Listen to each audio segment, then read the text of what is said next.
उस प्रोसेस को हम लोगों को अपनाना पड़ेगा।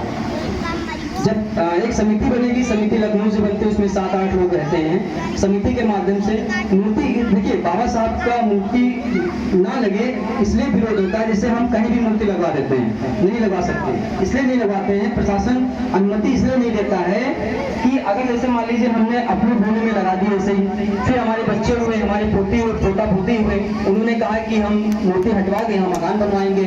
अगर बाबा साहब की मूर्ति एक बार लग गई तो हट नहीं सकते वहां से, तो इसलिए प्रशासन अनुमति नहीं देता है। एक समिति के नाम से आपको वो जमीन रजिस्टर्ड करनी पड़ेगी, ट्रस्ट के नाम रजिस्टर्ड करनी पड़ेगी।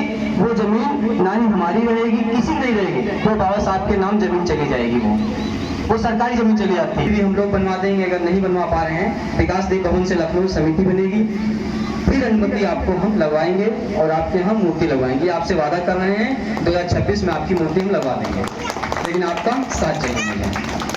अब हम लोग जैसे मान लीजिए हम लोग आते हैं और हमारे समाज को जागरूक करके चले गए, और लोग जो विरोध करने वाले भी होंगे उसमें जो कहीं कहीं विरोध भी करेंगे, तो कोई नहीं, उनका काम है विरोध करना, जो विरोध कर रहे हैं करने दो।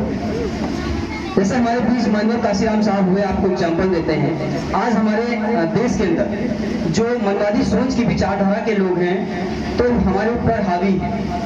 क्यों हावी है? क्योंकि हम लोग एकजुट नहीं है। आज हम लोग एकजुट नहीं है, आज हम लोग बटे हुए, इधर उधर बटे हुए हैं। तो हम लोगों ने एक यात्राएं भी चलाई समाज को जागरूक करने के लिए। मेरे बहुजन समाज के लोगों, एकजुट हो जाओ और 2027 में अपनी सरकार बनाओ, क्योंकि आज जो वर्तमान में सरकार है उतनी विचारधारा पे चल रही है।